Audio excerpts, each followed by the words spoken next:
Ya, selamat pagi saudara. Selamat berjumpa kembali dengan saya, Pendeta MBM. Dan saya akan mengecek audio dulu saudara. Apakah audionya bagus atau tidak ya? Nah, pagi hari ini saya akan membahas mengenai pandangan dari salah seorang pendeta GSKI ya, gerejanya Pendeta Erastus Abdono, yang saya lihat itu berbeda ya dengan apa yang diajarkan oleh Pendeta Erastus. Ini audionya bagus sekali, tapi ada satu ini saudara, ada satu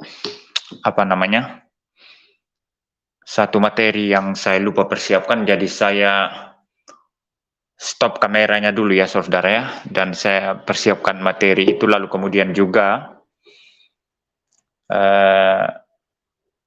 nanti saya akan tampilkan di sini saudara ya. Saya matikan kamera dulu sambil saya terus bicara ya. Ya, jadi baik saudara. Jadi ini ada satu pendeta ya dari GSKI, Gereja Suara Kebenaran Injil ya. Yaitu Gereja Pendeta Erastus yang ternyata mempunyai pendapat yang berbeda. Ya, di dalam satu videonya dia mengatakan bahwa Yesus itu adalah Logos ya. Yesus itu adalah YHWH begitu ya. Ya, saya akan mencari videonya dulu. Maksud saya mempersiapkan videonya saudara, agar nanti saya bisa perdengarkan di sini ya. Lalu juga nanti kita akan membahas satu flyer dari pendeta ini juga, pendeta yang sama, yang saya anggap mempunyai pendapat yang berbeda dengan Pendeta Erastus. Nah, sebelum saya memutar videonya saudara,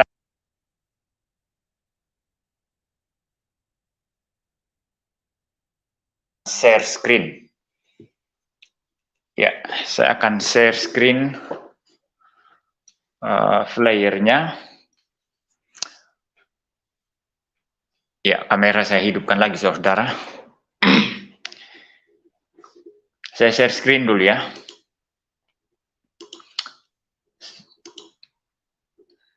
Kita akan mengupas flyernya dulu.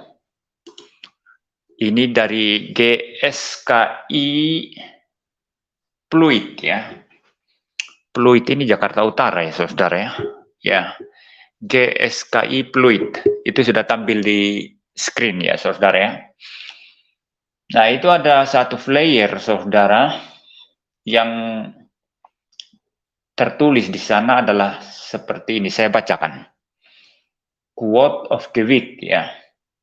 Apabila kita sudah menurunkan Kristus dari posisinya semula dengan menjadikannya sebagai sesuatu yang biasa-biasa saja dan kehilangan keistimewaannya sebagai satu-satunya jalan keselamatan, kita harus bertobat dan kembali kepada Injil yang dulu kita terima dan membawa kita menjadi pengikutnya.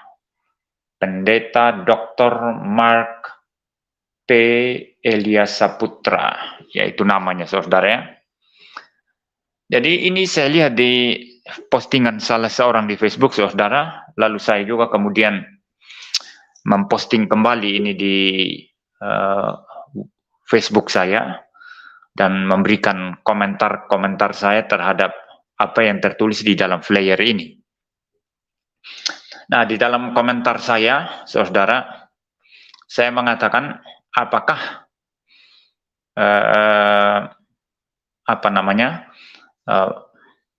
apa yang dikatakan oleh pendeta ini itu senafas dengan apa yang diajarkan Pak Erastus, begitu ya.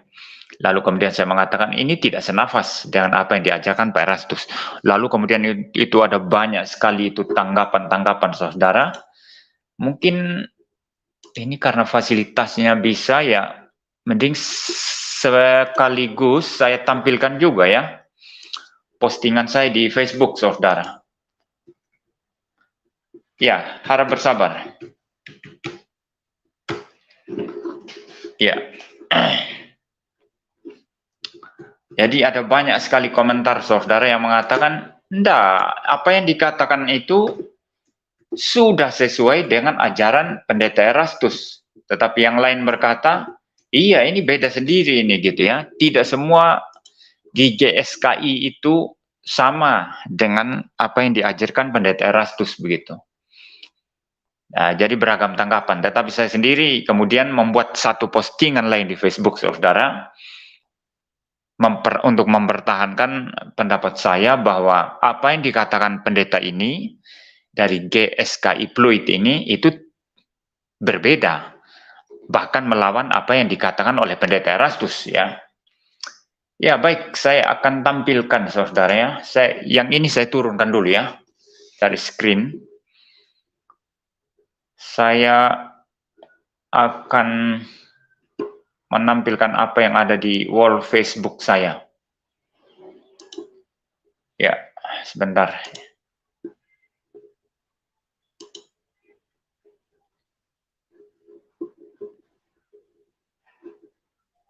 Yes. Ya.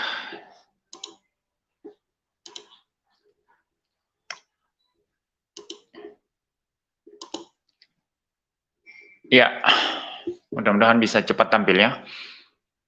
Nah, itu postingan tanggal berapa sebentar ya.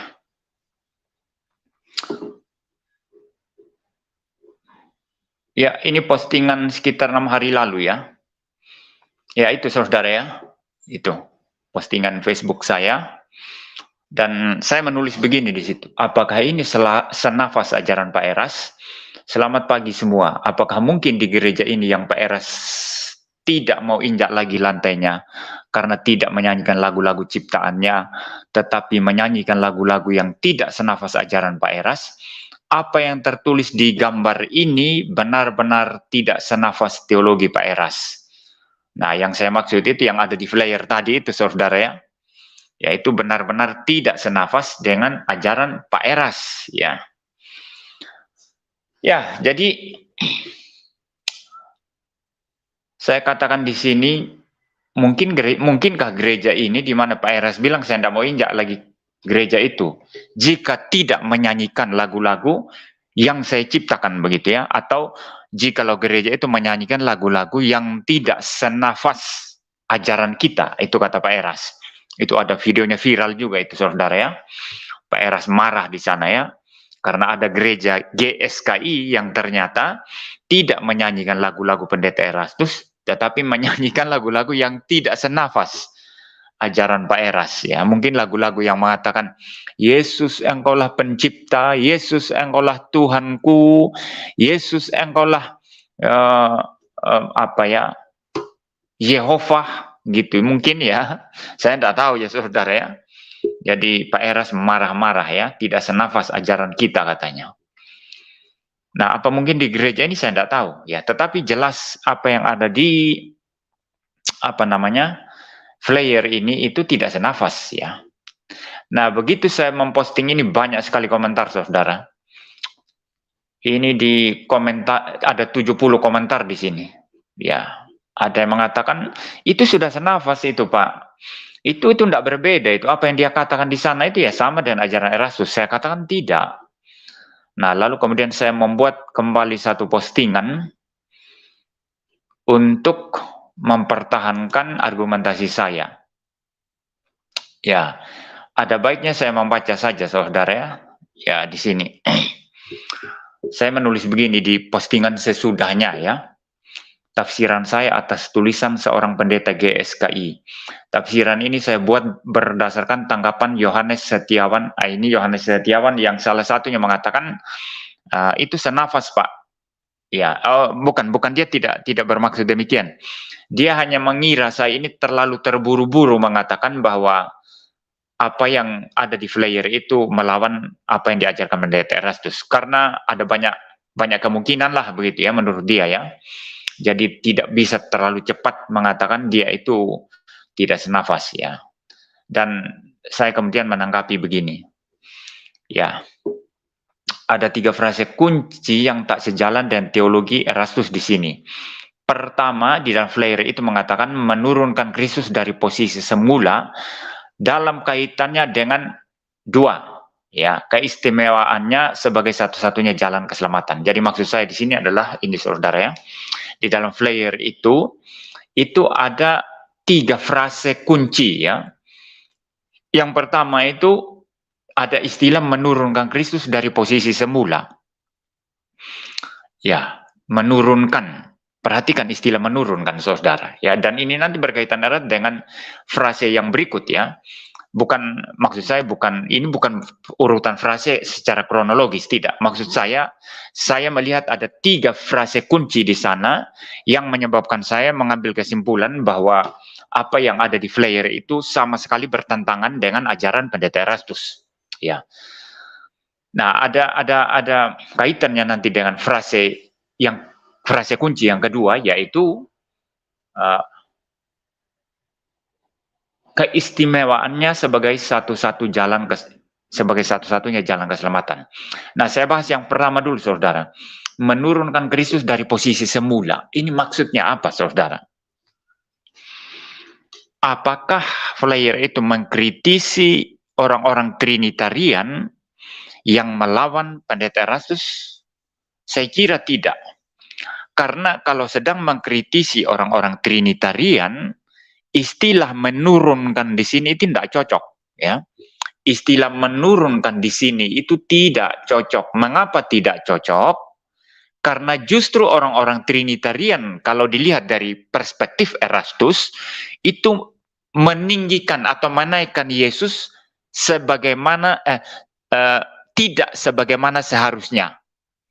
Dan itu sudah dibahas oleh satu orang pembela daripada Erastus kan, bahwa mengatakan orang-orang Trinitarian ini meninggikan Yesus tidak sebagaimana seharusnya, masa disetarakan dengan Bapa, itu ya. Jadi istilah menurunkan itu tidak cocok untuk orang-orang Trinitarian kalau dilihat dari perspektif Erastus. Jadi kalau flyer ini ya, flyer ini yang merupakan apa namanya itu ya, tulisan daripada pendeta GSKI Pluit itu sedang mau membela Erastus dan mau menyerang Trinitarian, menurunkan dari posisi semula itu tidak relevan, saudara. Harusnya yang tepat itu kalau dilihat dari perspektif Erastus adalah bahwa menaikkan Kristus secara tidak layak, lalu disamakan dengan Bapa. Nah, ini baru tepat, ini baru relevan, saudara. Tapi yang dia pakai di sana itu, saudara, adalah istilah menurunkan Kristus dari posisi semula. Nah, saya mikir-mikir, ini tidak cocok untuk orang-orang Trinitarian kalau dia mau serang Trinitarian. Karena seharusnya menaikkan secara tidak layak. Itu dari perspektif Erastus itu lebih cocok. Nah, maka saya katakan ini bukan. Ini dia sedang kelihatannya mengkritisi Pendeta Erastus. Ya. Menurunkan Kristus dari posisi semula. Itu bisa. Atau bisa juga, sebagaimana juga disinggung Yohanes Setiawan, ya, tetapi tetap tidak relevan nanti. Nanti saya kasih tahu ya, mengapa tetap tidak relevan. Jadi begini, bisa juga ini menurunkan Kristus dari posisi semula itu adalah sedang menyerang teologi kemakmuran yang hanya memandang Yesus itu sebagai pembuat mujizat, hanya sebagai pembuat kemakmuran, kekayaan begitu. Jadi seperti memelorotkan Yesus itu dari keagungannya hanya sebagai pembuat mujizat. Ya, kelihatannya seperti relevan, tetapi saya bilang dalam tanggapan saya terhadap Yohanes Setiawan, saya katakan ini tidak relevan.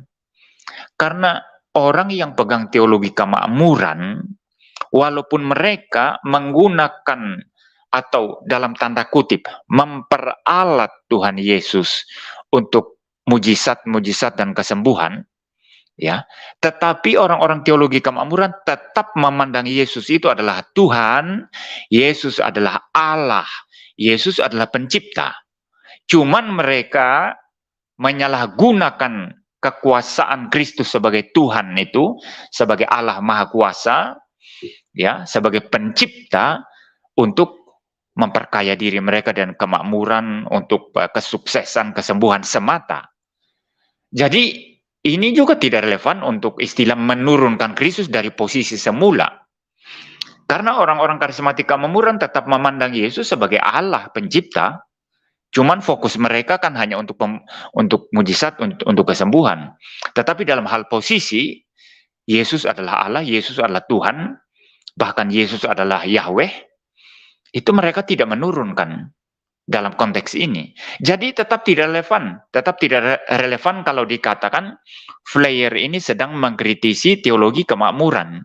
Yesus yang digambar-gambarkan oleh teologi kemakmuran tetap tidak relevan.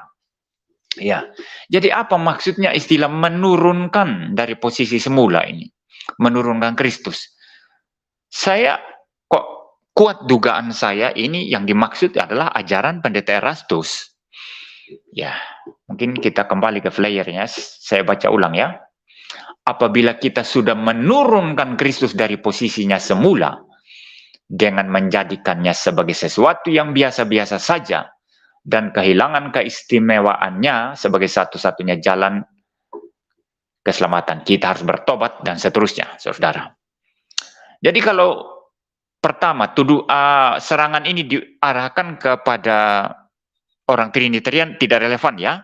Karena kalau dilihat dari perspektif Erastus, dan kalau orang ini sedang membela Erastus, harusnya serangannya adalah apabila kita menaikkan Kristus secara tidak layak, disamakan dengan YHWH, maka kita harus bertobat. Mestinya begitu, saudara. Atau kalau dimaksud ini serangan terhadap teologi kemakmuran, tetap tidak relevan. Karena orang-orang teologi kemakmuran siapapun, dimanapun itu, tetap memandang Yesus adalah pencipta, adalah Tuhan. Ya, bahkan mereka mengatakan juru selamat juga ya. Walaupun sebetulnya semua ujung-ujungnya adalah duit, ujung-ujungnya adalah mujizat, ujung-ujungnya adalah kekayaan ya, seperti itu. Jadi menurunkan Kristus dari posisi semula ini siapa ini? Ini Erastus menurut saya maksudnya. Ya, ini diarahkan ke Pendeta Erastus ini, ke ajaran Pendeta Erastus. Lalu frase kunci yang kedua, keistimewaannya sebagai satu-satunya jalan keselamatan.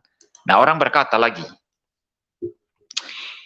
satu-satunya jalan keselamatan. Erastus juga bilang begitu kok. Iya, memang Erastus bilang gitu. Yesus adalah satu-satunya jalan keselamatan, tetapi hanya sebagai pelaksana, karena juru selamat sesungguhnya itu adalah Bapa Yahweh, kan? Kan begitu ajaran Erastus. Jadi saudara, kalau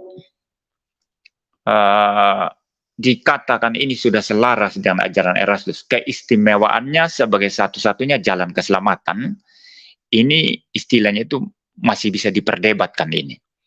Ya, karena jelas Pendeta Erastus pandangannya itu juru selamat sesungguhnya adalah Bapa Yahweh. Dan Bapa Yahweh ini melaksanakan keselamatan melalui Yesus. Yesus ini siapa? Adalah manusia yang taat sempurna, yang sukses, kemudian diangkat jadi Tuhan, diangkat jadi juru selamat. Dalam konteks inilah Yesus adalah satu-satunya Tuhan, satu-satunya keselamatan, satu-satunya jalan, satu-satunya keselamatan, begitu ya. Ya, ini masih perdebatan, saudara. Jadi tetap ini sesuatu frase yang tidak bisa disimpulkan bahwa ini sedang membela Erastus. Nah, kalau Anda kaitkan sekarang dengan frase pertama tadi, ya, ini yang saya tulis di Facebook kan begini, saudara. Ada 3 frase kunci yang tak sejalan dengan teologi Erastus di sini. Pertama, menurunkan Kristus dari posisi semula dalam kaitannya dengan frase kunci kedua, keistimewaannya sebagai satu-satunya jalan keselamatan. Nah, Kalau Anda kaitkan dengan frase pertama tadi menurunkan Kristus dari posisi semula, ini kan sudah berbeda pemahamannya dengan pendeta Erastus. Ya, kalau Yesus itu adalah Allah, YHWH. Ya, kalau Yesus adalah YHWH yang dipelorotkan hanya menjadi manusia saja. Lalu dikaitkan dengan frase kunci yang kedua tadi, keistimewaannya sebagai satu-satunya jalan keselamatan. Maka memang tidak ada istimewanya lagi, saudara. Tidak ada istimewanya lagi.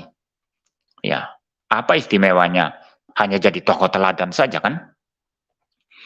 Ya, memang menurut Erastus, Yesuslah manusia pertama yang lulus, taat sempurna.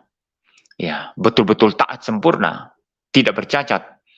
Lalu diangkat jadi juru selamat begitu ya. Ya, tetapi kalau dikaitkan dengan frase yang pertama itu menurunkan Kristus dari posisi semula, maka frase yang kedua ini saudara menjadi sesuatu yang sangat sama sekali berbeda dengan ajaran Erastus jadinya. Satu-satunya jalan keselamatan. Ya, mungkin saya membaca saja ya apa yang saya tulis di Facebook di sini.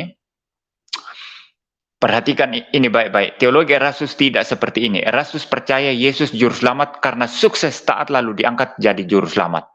Apa artinya? Bahwa kita sekarang memiliki teladan sempurna untuk kita ikuti sehingga kita pun selamat. Dalam konteks ini Yesus itu juru selamat menurut Erastus, dan ini bertentangan dengan frase satu-satunya jalan keselamatan di atas. Ya, saya mendengar seri Logos Erastus di mana dia memberi penafsiran baru mengenai Yohanes 14 ayat yang ke-6, yakni Yesus satu-satunya teladan untuk diikuti. Sedangkan frase di atas lebih cocok dengan pemahaman kita atas ayat itu, di mana Kristus adalah satu-satunya jalan keselamatan. Ya, itu penafsiran saya. Itu komentar saya, saudara ya, mengenai relevansi antara frase kunci yang pertama, menurunkan Kristus dari posisi semula, dan frase kunci yang kedua, keistimewaannya sebagai satu-satunya jalan keselamatan. Jadi, kalau dikaitkan dengan frase pertama, keistimewa sebagai satu-satunya jalan keselamatan, ini sangat-sangat terdengar sama dengan penafsiran kita atas Yohanes 14 ayat 6. Yesus adalah Tuhan. Ya, Yesus adalah logos yang datang ke dalam dunia, mengambil natur manusia ya, menjadi perantara, menjadi mediator antara Allah dengan kita, lalu kemudian juga mempersembahkan dirinya menjadi korban penebusan akan dosa-dosa kita, saudara. Sehingga dengan demikian dalam konteks kepengantaraan ini, Yesus adalah satu-satunya jalan, satu-satunya keselamatan. Akulah jalan dan kebenaran dan hidup. Tidak ada seorang pun yang datang kepada Bapa jikalau tidak melalui aku, kata Tuhan Yesus. Nah, ini connect dengan kita. Dan apa yang tertulis di dalam flyer itu connect dengan pemahaman kita. Nah, kalau ditinjau dari aspek pendeta Erastus, ya, berarti kalau Yesus hanya manusia saja, keunikan sebagai jalan satu-satunya, jalan keselamatan satu-satunya apa? Ya, sebagai teladan aja. Flyer itu tidak bicara teladan di situ. Dia menekankan keunikan sebagai satu-satunya jalan keselamatan. Ya, flyer pendeta GSKI itu tidak bicara teladan di sana. Jadi tidak sama ya dengan ajaran pendeta Erastus. Ya, lalu frase kunci yang terakhir, yang ketiga, yang menyebabkan saya harus mengatakan bahwa apa yang ditulis di flyer ini berbeda dengan ajaran pendeta Erastus. Ya, nah, frase kunci yang ketiga apa? Kita harus bertobat dan kembali kepada Injil yang dulu kita terima dan membawa kita menjadi pengikutnya. Kita harus bertobat dan kembali kepada Injil yang dulu kita terima. Injil yang dulu kita terima ini penting. Kita bertobat loh, harus bertobat. Kembali kepada Injil yang dulu kita terima. Berarti ada Injil yang dulu sudah pernah diterima, yang sekarang ini sudah tidak diakui lagi. Maka flyer ini, ya pendeta yang menulis flyer ini, atau mungkin bukan dia yang menulis ya, tentu mungkin ada tim multimedianya yang menulis. Tapi kan itu adalah kata-kata dia ini, pendeta Mark ini ya. Ya, Jadi ada Injil yang dulu mereka pernah terima, tapi sekarang sudah mungkin tidak dianggap lagi, sehingga dia menyerukan bertobat. Kembali kepada Injil yang dulu kita terima. Nah, ini frase kunci, saudara. Apa yang dia maksud dengan Injil yang dulu kita terima ini? Apakah yang dia maksud adalah Injil yang diberitakan pendeta Erastus kepada mereka semua, yang menyebabkan mereka menjadi pengikut Kristus? Yang berarti apa, saudara? Mereka jadi Kristen pertama kali karena Injil yang dulu itu.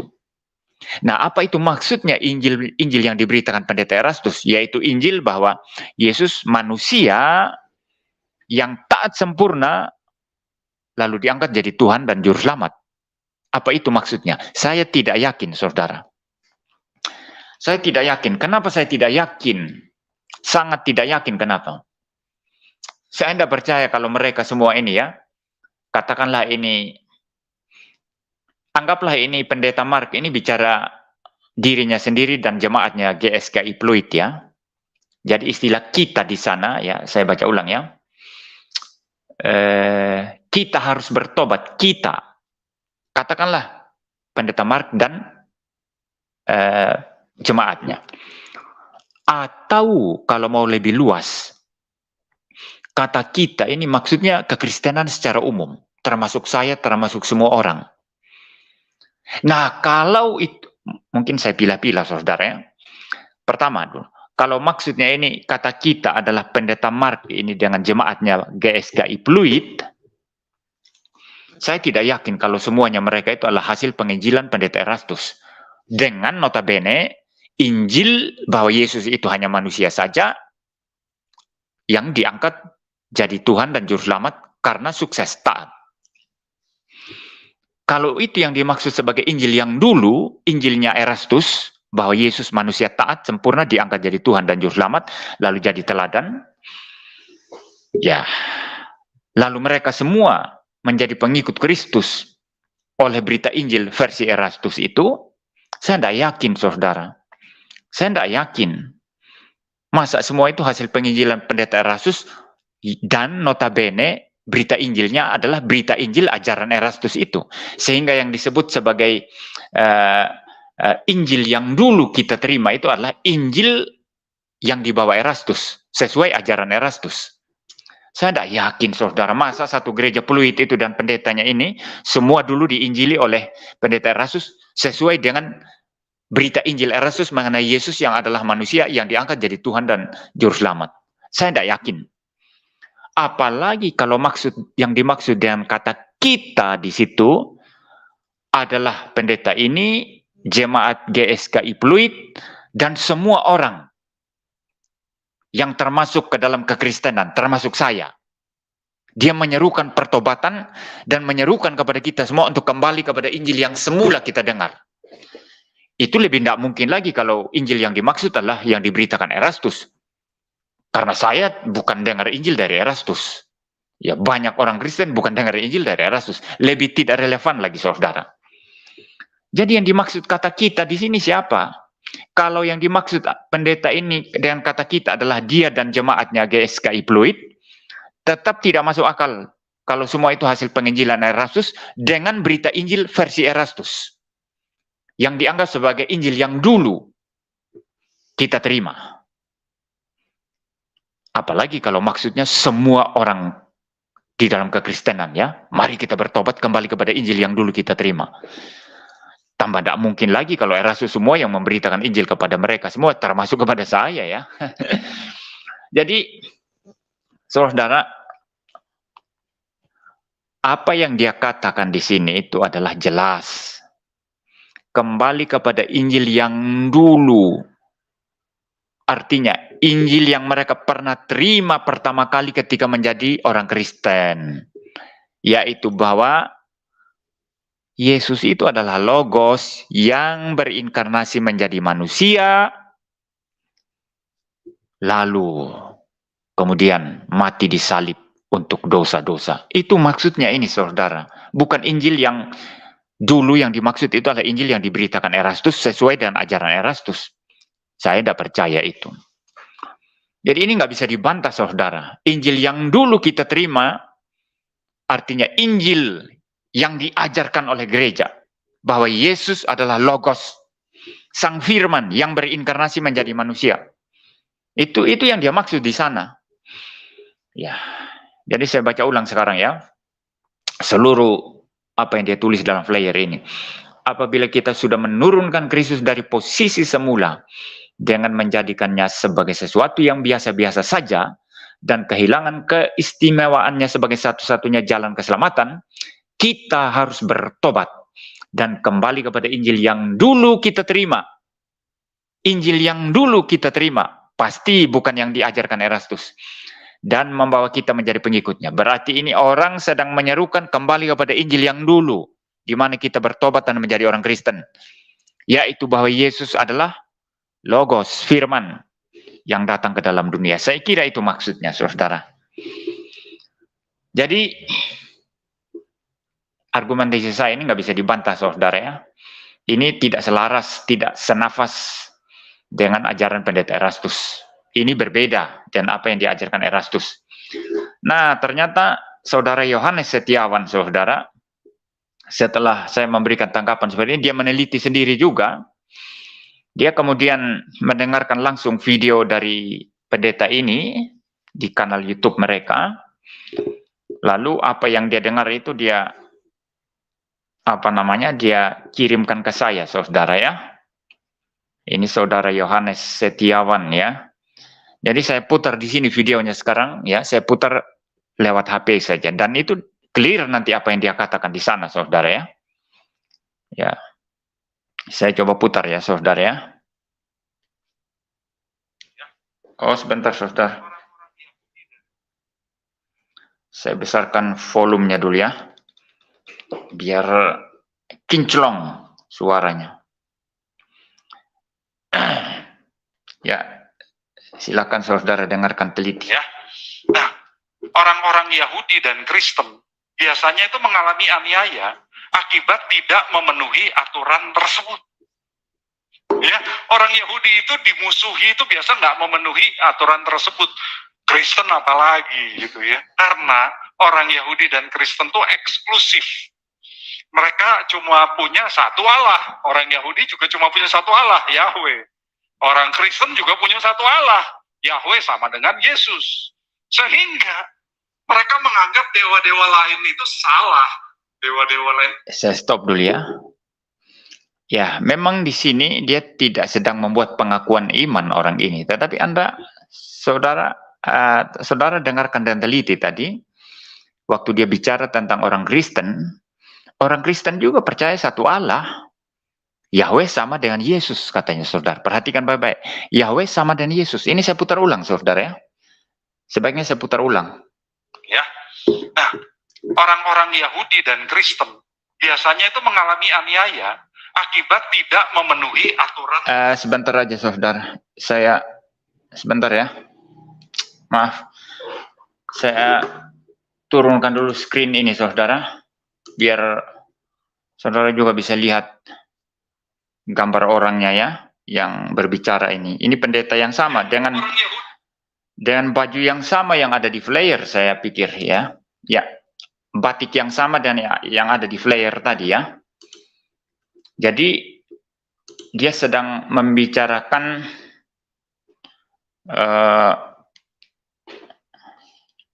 atau menjelaskan secara lebih detail apa yang disarikannya di dalam flyer itu, saya pikir ya, dalam khotbah ini ya. Coba dengar lagi. Ya. Nah, orang-orang Yahudi dan Kristen ini tetap kecil ya, saudara ya. Maaf. Sebentar ya, saudara. Ini agak sulit.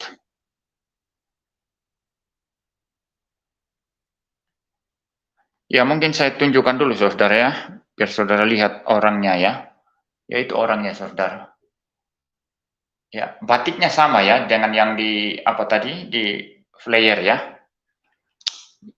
Akibat tidak memenuhi aturan tersebut. Ya, orang Yahudi itu dimusuhi itu biasa nggak memenuhi aturan tersebut. Kristen apalagi gitu ya. Karena orang Yahudi dan Kristen itu eksklusif. Mereka cuma punya satu Allah. Orang Yahudi juga cuma punya satu Allah, Yahweh. Orang Kristen juga punya satu Allah, Yahweh sama dengan Yesus.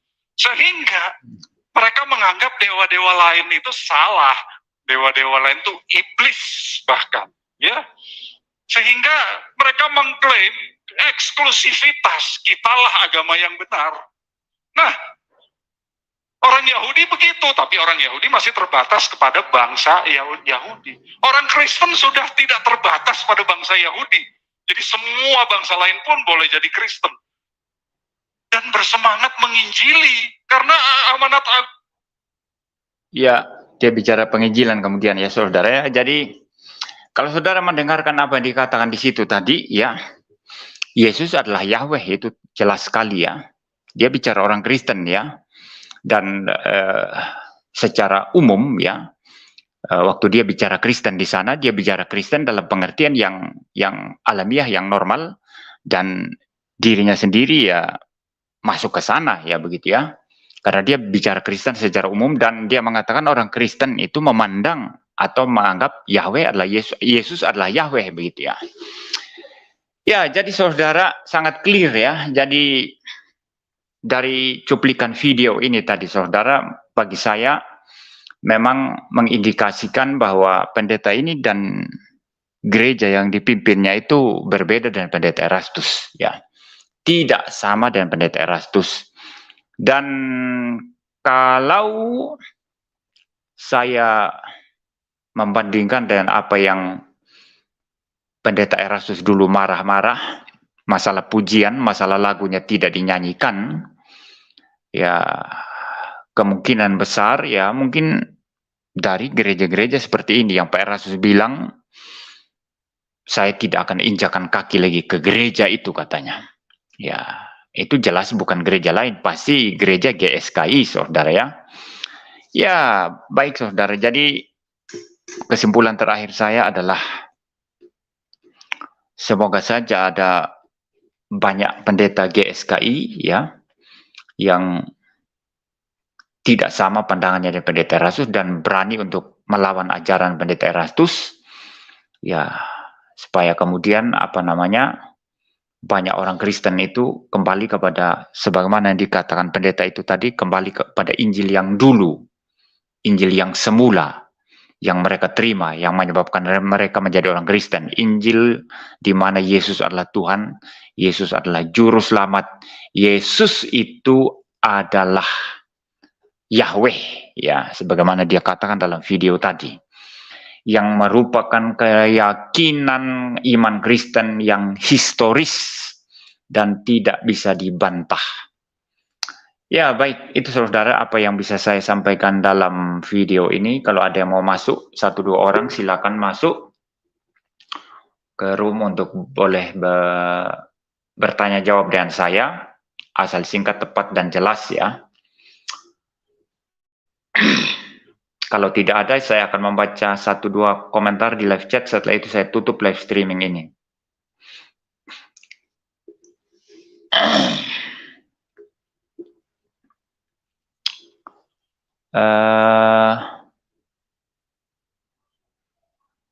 Ini hanya tulisan ngabur-ngabur ya di sini ya.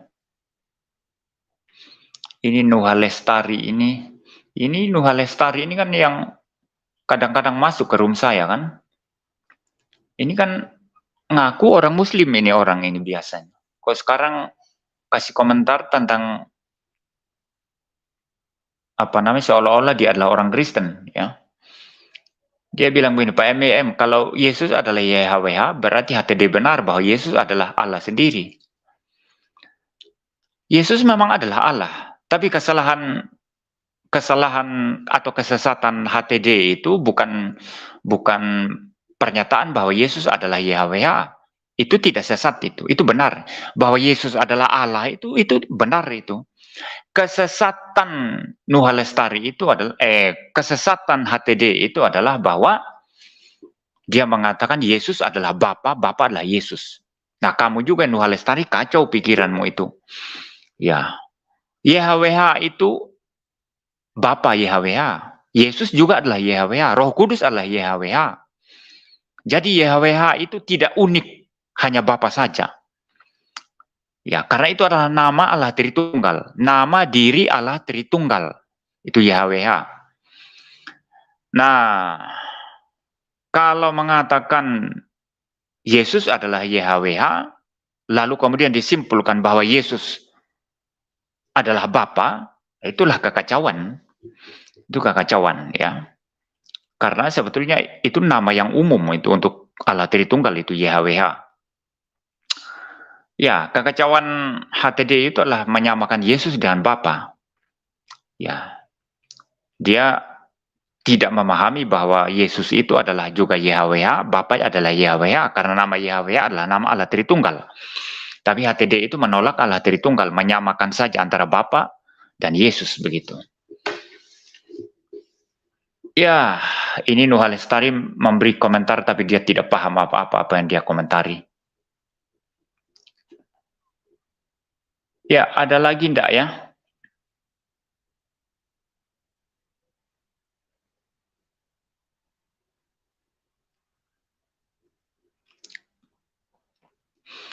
Ini Nuh Lestari ini kamu ternyata moral cacat sekali ya.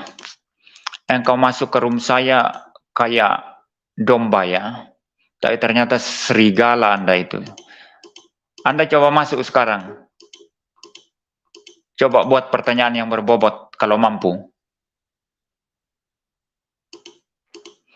Ya.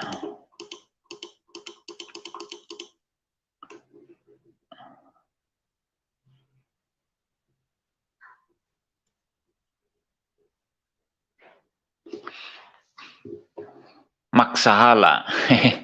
Ini konyol lagi ini. Yang dibilang Yahweh sama dengan Yesus. Bukan Yahweh adalah Yesus, Pak MYM. Ini orang otaknya udah nggak tahu ada di dengkul ya. Dengkulnya ada di otaknya ini orang ini. Yahweh sama dengan Yesus ya. Yahweh adalah Yesus, itu sama. Ini maksahala, ini kamu pindahin dulu otakmu dari dengkul, kembalikan ke otakmu, dan dengkul yang ada di otak kembalikan ke dengkul ya. Dengkul ya dengkul, otak ya otak ya. Kalau dikatakan sama dengan, itu sama dengan adalah. Dalam bahasa Inggris itu istilah is ya. Is ya. Itu sama dengan adalah. Ya, sama juga dengan apa namanya? Sama dengan ya. Ya. Jadi kalau dikatakan Yesus adalah YHWH, Yesus adalah sama dengan YHWH, itu perbedaan fundamentalnya apa? Tidak ada di sana. Ya, tidak ada. Paling ya mungkin hanya berbeda di dalam hal kalau adalah itu adalah identifikasi yang boleh dibilang masih melibatkan ya semacam ya predikat ya, memberikan predikat, tetapi predikat yang sifatnya karakteristik atau natur atau sifat itu yang memang adalah ya sifat daripada subjek tadi begitu ya. Adalah misalnya saya ya, MYM adalah pendeta ya. Ya, MYM adalah pendeta. Ya. Jadi waktu dikatakan MYM adalah pendeta, saya memang pendeta. Ya, dan kependetaan saya itu melekat pada saya selama saya adalah pendeta ya, kecuali saya dipecat jadi pendeta, maksudnya sudah dipecat, ya itu sudah berbeda ya. Tetapi selama saya adalah pendeta, ya itu melekat sama saya. Ya. Jadi apa yang mau disampaikan oleh istilah adalah atau is dalam bahasa Inggris itu menjelaskan, mencoba mengkorek apa istilahnya itu,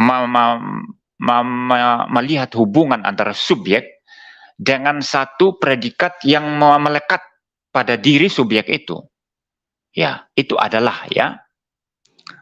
Nah, kalau dibilang Yahweh sama dengan Yesus itu tadi ya.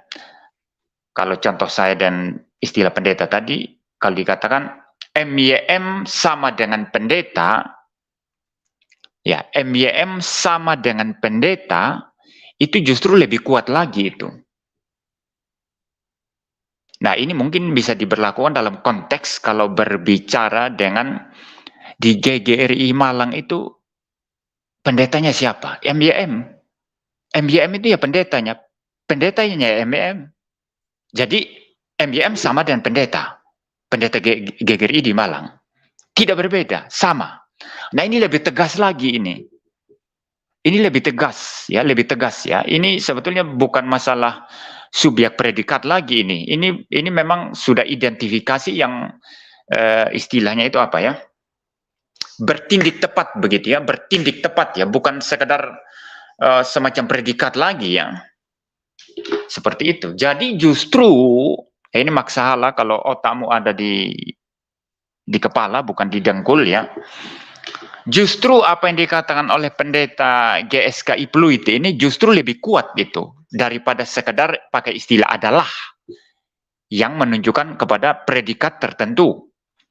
Tapi kalau dikatakan Yahweh sama dengan Yesus, sama dengan, ya itu lebih kuat lagi. Berarti bisa dikatakan Yahweh sama dengan Yesus, Yesus sama dengan Yahweh. Ya. Itu sudah dia membuat sesuatu pernyataan yang bertindik tepat begitu ya. Ini menjelaskan dalam hubungan subjek predikat itu agak sulit ya begitu ya, karena sudah sama dengan Yesus begitu. Ya. Lebih kuat itu. Pernyataan dia lebih kuat daripada mengatakan Yahweh adalah Yesus. Jadi kamu pakai otak dulu kalau bicara ya. Apa yang dikatakan pendeta GSKI Pluit itu lebih kuat. Maknanya lebih kuat, penegasannya lebih kuat bahwa Yesus betul-betul Yahweh. Lebih kuat ya. Daripada ketika mengatakan Yahweh adalah Yesus. Itu masih merujuk kepada satu ini ya. Tapi kalau dikatakan Yahweh sama dengan Yesus lebih kuat itu. Ya, karena sudah bicara sesuatu identifikasi yang bertindik tepat itu. Ya. Antara subjek dan predikat itu sudah bertindik tepat. Tapi kalau dalam sifat memberikan predikat tadi, Yahweh adalah Yesus, itu memang masih bisa dijelaskan itu ya. Dan tidak segampang itu kita mengatakan itu bertindik tepat ya. Ya.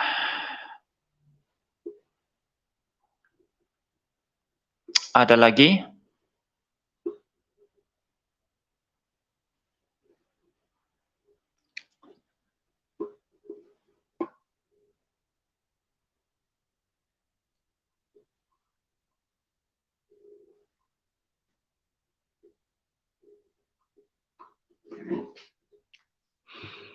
Ya.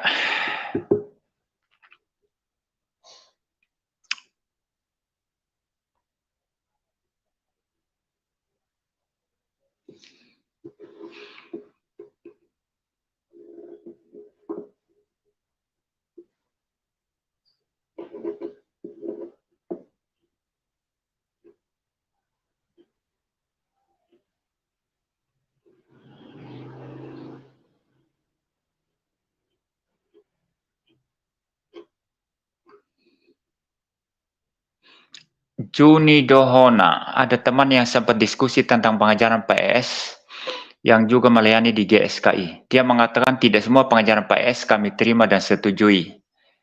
Ya, ini problem moral.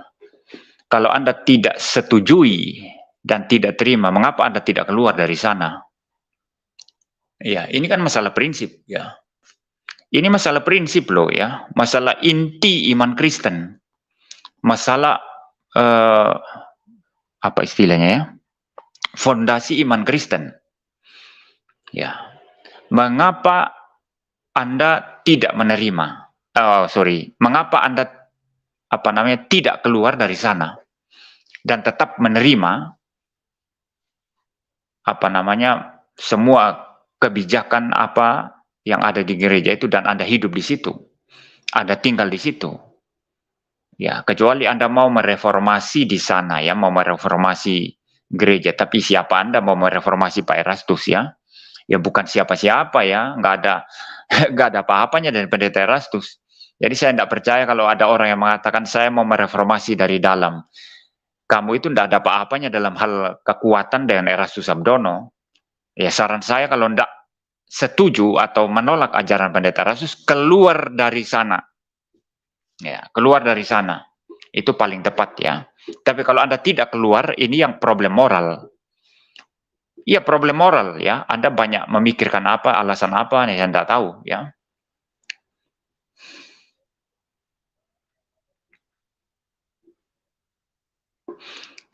Ini ada yang berkali-kali menulis tentang Pak Deki ya. Mengenai istilah makhluk katanya. Ya, Allah adalah makhluk katanya begitu ya. Ini gini loh saudara ya. Di Indonesia ini banyak orang yang tidak belajar. Mereka tidak memahami peristilahan-peristilahan yang dipakai, tidak memahami termasuk aspek logis ya, juga secara epistemologi bagaimana sesuatu itu benar ya. Juga dalam aspek ontologi atau metafisika, tidak ngerti apa-apa tapi kemudian mulai mengkritik ya. Ya, ini sesuatu yang bagi saya sangat kacau ya. Ada banyak itu yang menulis apa, coba kamu protes Deking Gadas itu katanya. Dia bilang Allah adalah makhluk katanya. Saya nggak pernah mendengar ya Allah adalah makhluk yang keluar dari mulut Pak Deki ya. Nggak tahu dalam video apa itu, mungkin begitu ya. Saya kalau tidak mendengarkan secara langsung ya bagaimana saya bisa memberi tanggapan. Dan juga jangan engkau kira kalau saya memberi tanggapan saya pasti setuju sama kamu ya. Ya, karena di Indonesia ini orang Kristen ini banyak yang bodoh ya, banyak yang tidak belajar. Tapi asal mangap ini yang di live chat ini asal mangap banyak ini ya. Jadi saya baca salah satu komentar ini suka asal mangap juga ini. Saya namanya kayaknya tidak asing ini di kolom live chat video saya. Pak MYM ini nggak fair. Pak MYM ini nggak ada Roh Kudus. Giliran pendeta GSKI di komen, sedangkan Deking Gadas bicara Allah adalah makhluk, kok nggak di post. Ada apa dengan hati kamu MYM? Kamu yang goblok. Ya, masalahnya apa itu dari pernyataan itu? Ya, pertama saya nggak pernah mendengarkan Pak Deki ngomong seperti itu ya. Kalaupun apa namanya ada, sekarang pengertian makhluk itu apa? Ya, pengertian makhluk itu apa? Kan perlu jelas ya. Segala sesuatu yang diucapkan orang, engkau harus memahami pengertiannya dari orang yang mengucapkan itu. Itu baru ilmiah dan akademik. Tidak bisa ketika seseorang mengucapkan sesuatu istilah, lalu kamu ambil dari tempat lain, lalu kemudian engkau mulai mengkritik. Itu kacau sekali kamu itu. Ada banyak juga orang Kristen yang saya anggap bodoh ya. Ini saya anggap bodoh. Ketika mengatakan istilah zat itu tidak cocok sama Allah katanya. Untuk bicara tentang Tuhan atau Allah. Zat itu istilahnya orang Islam katanya. Dan zat itu adalah materi atau apalah begitu ya. Rupamu ini banyak orang Kristen bodoh loh. Ya. Zat itu materi, itu menurut kamu. Zat itu bisa itu diberi muatan arti secara teologis sama dan hakikat itu. Sama dengan substansi. Ya. Bahkan peristilahan dalam istilah Yunani saja, ya. Misalnya istilah substansi, kemudian istilah ousia dalam substansi itu Latin ya, dan istilah ousia dalam Yunani dalam bahasa Greka itu juga itu sangat kaya itu. Nuansanya itu kaya sekali dan itu bisa kemana-mana itu. Substansi itu, istilah substansi itu memang lebih ke materi dia. Tapi dipakai untuk sinonim sebagai sinonim dan istilah hakikat. Dari istilah usia. Nah, kalau istilah usia ini memang dia tidak mengarah ke masalah materi. Ya. Jadi kalau saudara mengadakan penelitian ilmiah yang sungguh-sungguh dan akademik itu ya, peristilahan-peristilahan yang ada itu tidak sesederhana dengkulmu itu menafsir itu, atau Anda baca di Facebook, Anda baca di tulisan blog-blog yang gak karu-karuan itu, lalu kemudian Anda mulai mengkritisi.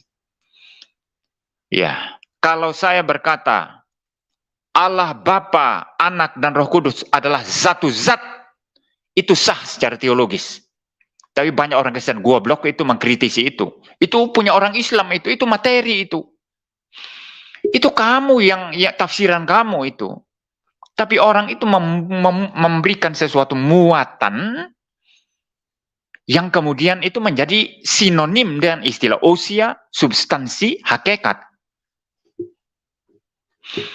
Ya, jadi tidak salah kalau dikatakan Allah itu satu zat, 3 person, 3 pribadi. Ya, jadi ada banyak orang goblok itu ini ya. Jadi mengenai Pak Deki bicara makhluk itu, saya belum pernah mendengar langsung. Nanti saya tanya aja ya. Mungkin saya tanya langsung kepada orangnya. Dan bila perlu saya memberikan tanggapan, saya akan memberikan tanggapan. Ya, seperti itu. Ya. Nah, di dalam bahasa Inggris itu, saudara, kalau kita berbicara pergerakan dari yang khusus ke yang general, artinya dari yang konkret ke yang abstrak, ya. Itu memang peristilahan yang dipakai itu, saudara, itu menjadi sangat-sangat rumit dan sangat-sangat sulit, ya. Misalnya kalau Anda bicara tentang saya ini kan yang kelihatan kan real ya. Anda lihat wajah saya, ini ada tangan saya, saudara, mata saya, ini real, ini real, ini pendeta MYM, ini real, ini satu pribadi yang real. Nah, kalau orang bertanya, pendeta MYM itu dia siapa ya? Pendeta MYM ini siapa? Anda mengatakan siapa? Orang kan mikir. Mau jawab apa? Oh, dia adalah pendeta. Boleh. Oh, dia adalah orang Indonesia. Oh, boleh juga. Oh, dia adalah laki-laki. Boleh juga. Begitu kompleks kan? Ini saya kasih kuliah filsafat sama Anda sekarang. Banyak yang bodoh-bodoh perlu belajar. Tidak segampang dengkulmu itu menafsir sebuah istilah langsung kemudian dituduh orang sesat. Kalau Erastus itu memang sesat itu, konsepnya tentang Yesus. Itu melawan apa yang diajarkan dalam kekristenan. Tapi kalau penggunaan istilah-istilah ini tidak segampang itu mengatakan sesat, Pak Deki sesat. Saya kan perlu mendengar dalam konteks apa dia pakai itu. Ya. Nah sekarang coba, siapa MYM ini? Laki-laki, betul. Oh, dia yang kurus tinggi, betul. Dia adalah orang Sumba, iya betul. Ada begitu banyak, saudara. Paham ya? Nah, kita ambil salah satu. Ini yang banyak tadi sebetulnya ini sudah mulai abstrak, saudara. Sudah mulai abstrak. Siapa MYM? Dia adalah pendeta. Pendeta itu nggak real lagi, nggak bisa dipegang loh. Ya, pendeta itu mana? Apa? Tapi kalau mau bilang MYM ya ini. Tapi kalau pendeta itu apa? Sudah abstrak. Oh, orang Sumba itu sudah abstrak. Orang Indonesia sudah abstrak. Nggak bisa dipegang. Kita ambil salah satu. Ya, dari yang itu tadi ya, hasil daripada jawaban daripada pertanyaan tadi. Siapa pendeta MYM? Orang Sumba.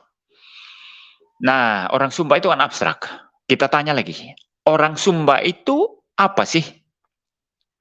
Dia meminta sesuatu, jawaban atau definisi yang sebetulnya membawa kepada satu abstraksi yang lainnya lagi. Ya, membuat sesuatu yang lebih general lagi. Orang Sumba itu apa? Ya, jawabannya apa? Ya manusia. Orang Sumba itu ya manusia, bukan monyet. Nah, istilah manusia ini sudah semakin abstrak. Tadi orang Sumba kan ada pulaunya di NTT kan, satu pulau satu suku kan. Tapi kalau sudah bilang manusia, sudah lebih abstrak, sudah lebih tidak tertentu lagi, sudah lebih tidak konkret lagi. Manusia, manungso. Tanya lagi, minta definisi daripada manungso itu apa? Manungso itu apa sih? Apa itu manusia itu? Nah, ini akan menarik kepada sesuatu yang lebih general lagi, lebih abstrak lagi. Manusia itu adalah apa? Ciptaan. Ciptaan. Atau orang bilang makhluk ciptaan. Makhluk ciptaan. Tapi kalau Anda bilang makhluk saja, agak sulit. Ya. Karena kalau bilang makhluk, ini saya bicara dari konteks bahasa Indonesia ya. Makhluk. Ciptaan. Apa makhluk harus ciptaan? Ya. Ciptaan, makhluk. Maka kita selalu berkata makhluk ciptaan. Makhluk ciptaan. Nah, saya bahas lagi ini nanti ya. Jadi istilah makhluk ciptaan itu sudah sangat abstrak itu, sudah mengawang-awang itu, sudah nggak bisa dipegang itu. Makhluk ciptaan. Kita mulai mencari definisinya. Apa itu makhluk ciptaan itu? Apa itu makhluk ciptaan? Mulai menggeneralisasi lagi ya, menjadi lebih general lagi, menjadi lebih abstrak lagi. Makhluk ciptaan itu adalah eksistensi atau keberadaan. Keberadaan. Being. Being. Keberadaan. Being. Nah, di dalam istilah filsafat, bahkan teologi, itu being itu sudah selesai itu. Tidak bisa lagi diabstrakkan lagi itu. Ini Nuha Lestari belajar kamu, ya biar otakmu cerdas. Masuk ke room saya kayak domba, tapi ternyata kamu serigala sebetulnya itu. Ya. Sudah paham ya? Being itu apa? Keberadaan itu apa? Tidak bisa lagi diteruskan. Nah, kalau sudah di level keberadaan ini, ya, sudah di level being, Allah adalah being, the being of God, keberadaan Allah, yang dinyatakan melalui attributes atau sifat-sifatnya. Keberadaan manusia, the being of human, the being of the universe. Being ini sudah batas, abstraksi yang sudah terakhir ini being. Nah, kalau Pak Deki menggunakan istilah makhluk, lalu disejajarkan atau disinonimkan dengan istilah being, apa masalahnya? Saya belum pernah mendengar Pak Deki bicara itu ya. Allah adalah makhluk, belum ya. Tapi kalau Pak Deki itu mensinonimkan istilah being dengan makhluk, ya problemnya apa? Maka tadi saya katakan ada makhluk ciptaan. Ada makhluk yang tidak diciptakan, yang ada dengan sendirinya. Yaitulah Tuhan. The being of God, which is different with the being of humanity. The being of human beings. Ya. Jadi saudara, peristilahan-peristilahan itu, saudara, bagaimana seseorang menggunakannya dalam konteks apa, itu yang harus diperhatikan. Lalu itu yang engkau serang nanti. Bukan orang ketika menggunakan istilah, lalu Anda ambil istilah itu, lalu beri definisi sendiri, lalu menyerang orang yang memakainya, yang dimana orang yang memakainya itu tidak memakai seperti Anda memakai. Inilah yang namanya kebodohan. Dan banyak orang, entah Kristen atau penyerang-penyerang iman Kristen dari agama-agama lain itu bodoh seperti itu. Bodoh seperti itu. Menyerang terminologi orang. Tidak bisa dong, kau harus masuk memahami terminologi orang. Kau harus paham dari perspektif orang itu atas terminologi yang dia buat. Yang dia artikan. Di dalam dunia filsafat bahkan, atau ya kalau saya boleh berkata dalam dunia akademik secara umum, seseorang yang mempunyai atau membuat satu peristilahan yang mempunyai muatan yang baru, itu justru adalah satu terobosan baru. Justru dia adalah seorang yang terkemuka dalam dunia keilmiahan dan di dalam dunia akademik. Ya, jadi tidak segampang itu, bro, ya. Anda jangan ngoceh, belajar dulu ya. Kalau masih bodoh, otaknya masih di dengkul, ambil dulu otaknya dari dengkul, taruh kepala dulu. Nanti dengkul yang ada di kepala taruh di, dengkul yang ada di kepala kembalikan ke tempatnya asalnya, baru Anda boleh ngomong, ya. Makanya saya kan sudah bilang dari dulu ya, saya tidak mau debat ya. Ini kalau saya bicara, ini hanya sepele aja ini yang saya bicarakan ini. Anda sudah bingung setengah mati, tidak ngerti apa-apa. Ya. Jadi mau debat sama saya ya tidak bisa lah ya. Anda nanti masih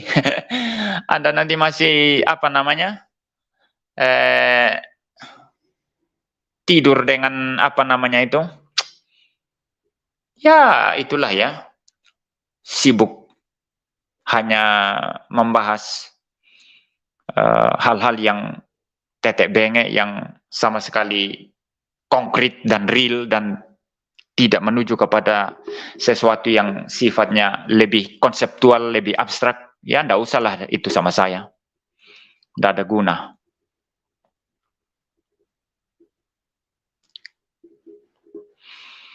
Ya, baik ya. Saya pikir itu ya, saudara ya. Saya bicara sampai di sini pada pagi hari ini. Tuhan memberkati kita sekalian.